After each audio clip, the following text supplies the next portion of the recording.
Today we are on a 12-mile run, easy run. It's gonna be zone 1, zone 2. For me, that's under the heart rate of 155. Now, I've always had trouble trying to stay, easy on these runs, and it really got me in a lot of trouble, especially in 2020, where I was just going too hard on every single run, and I'll blow out, not have enough for the actual long run where you should be putting in most of your work. So today, as I'm on this course where it's a lot of rolling hills, I'm really training specificity for my next 55-mile ultra run. So we're gonna run about 7 miles, zone 1, zone 2, then we're gonna hit some hill repeats. But in between, let's talk about how to manage your actual heart rate and your perceived effort. All right, let's get some more miles in and we'll talk about our first topic. Let's go.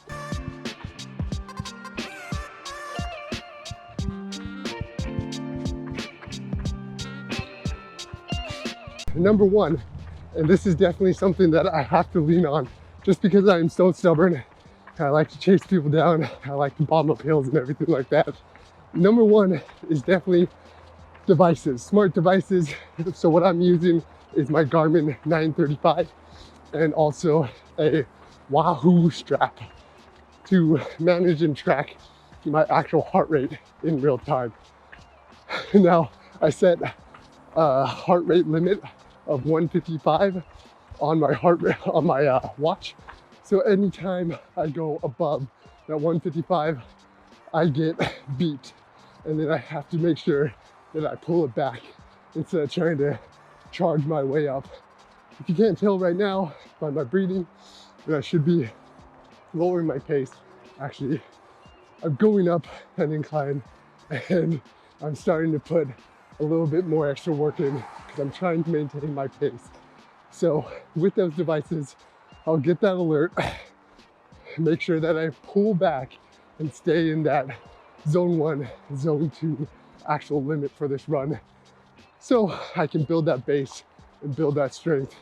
Now, going above that zone 1, zone 2 is gonna come later, where we're really building leg strength and we're starting to build some speed, but that's later.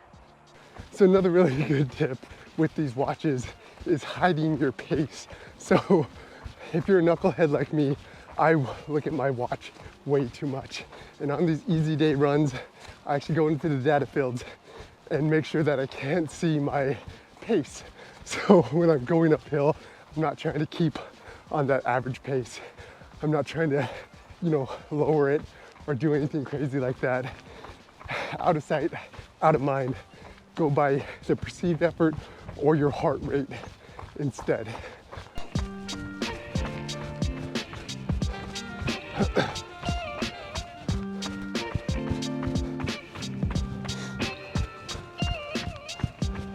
All right, so we are 6.18 miles in.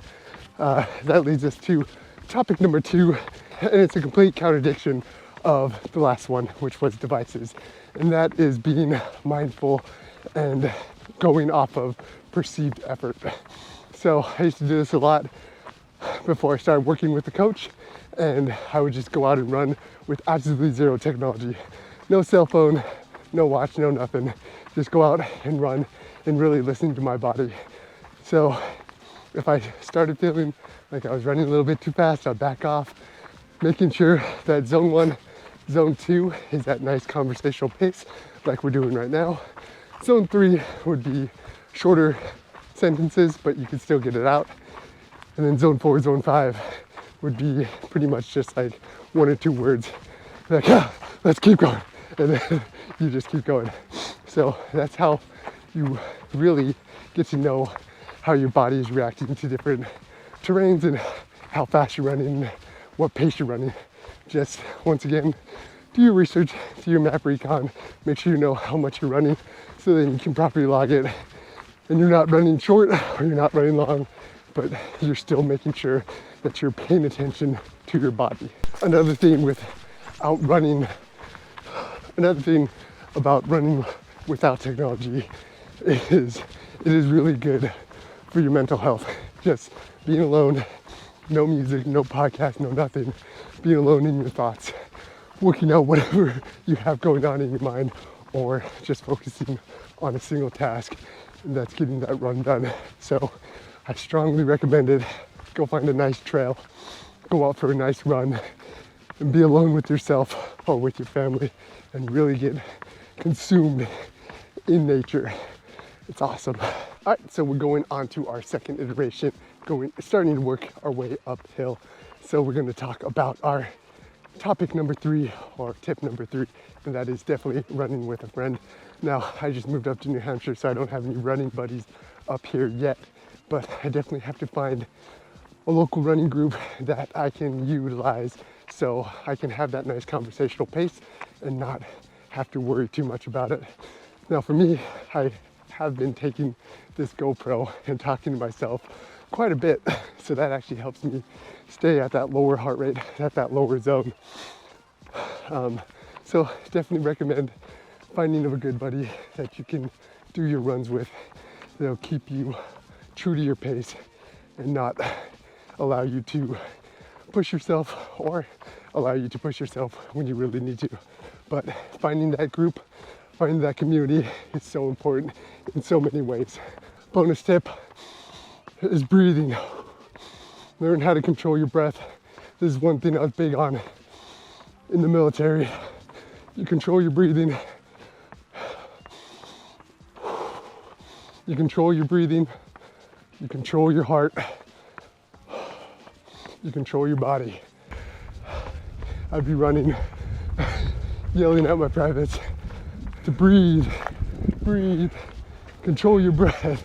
I'm sure a lot of them hate me for it. All right, so we ran out of time. I was on a time crunch when I was out there.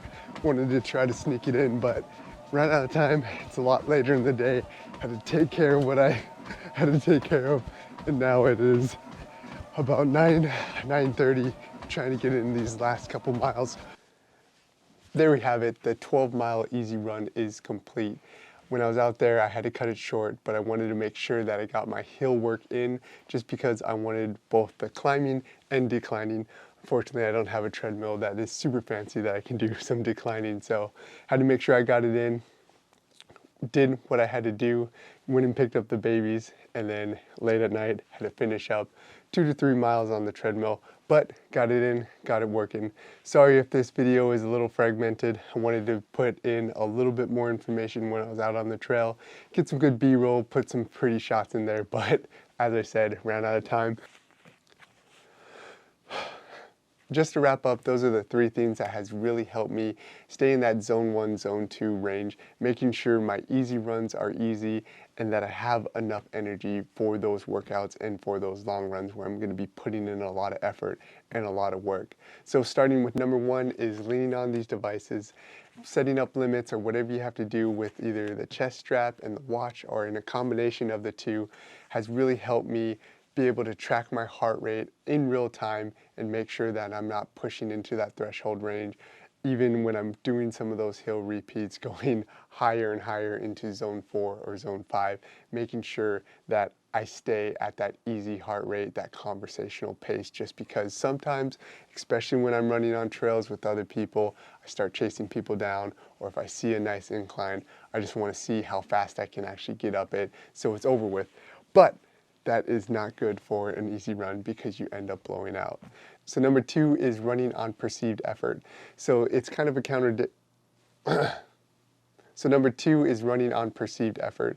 So that's kind of a contradiction on the actual devices, but dropping all your devices, dropping your cell phone, dropping everything that you have that has electricity running through it, and making sure that you're just listening to your body. So I love to do this on trails, in nature, and really absorb all the sunlight, all the nature, all the sounds and everything, and especially how I'm breathing, how my heart is feeling, how my legs are feeling. When you don't have all this stimulus going through your head and you know, constantly looking at your watch, you can be a lot more mindful of how your body is reacting to the inclines that you're running, the different pavement, the trails, or however you're trying to actually push your body, you can really start understanding how your body is reacting to that.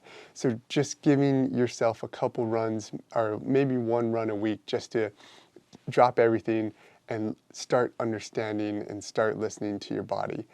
If you're sweating, you can't talk, you can't do anything except for breathe heavily and be in pain, you're probably running too hard.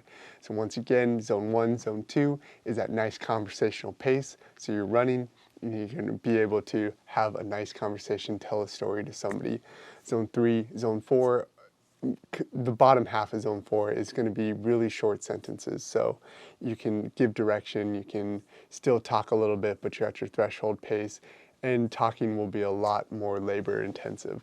Zone 4 and zone 5 and above, those are going to be very short sentences. Not even sentences, maybe just words like, ah, run, ah! So you're really putting in all your effort in those zones, and you're making sure that you're putting in the work. So running off of that perceived effort is something that I've always loved doing, and I completely recommend you guys start doing, especially out on the trails, for not only just to understand how your body is reacting to it, but also for your mental health. Number 3 is running with a friend or finding a community of local runners that can wrangle you in and make sure that you're running at the prescribed pace that you wanted for that actual workout. If you're meeting somebody new or you're running with a good friend, having that back and forth conversation is definitely going to keep you in that easy run zone. Another thing that I like to do to make sure that I'm in that easy zone is run with my fat black lab, who just likes to lay in his bed and beg for scraps. Now, I take him out for a couple mile run, and he makes sure that I am staying at that easy pace. On the other hand, with the good community runners, you can always find those more advanced runners or faster runners that can really push your pace when you're doing those workouts or you're doing those hard long runs. I know I always used to run with one friend in particular because I knew he was so much faster than me. Pretty much every single run we'd go on, I was pretty much chasing him down the entire time. So I knew I was going to be completely in the dirt by the end of the run. But I got that good work in, and those extra people, I know at least for me, are going to be able to really push you and make sure that you're being true to the pace that you want to do for that workout, whether that's going to be slow or fast. Well, that's it. That's the end of the video. Make sure that your easy runs are easy, whether you have to use your devices, go off of your perceived effort, or if you have a friend or a group of people to make sure that you're running slow or running fast. Make sure that you're out there grinding, chipping away every day, becoming an average savage, and making sure that you're completing your goal.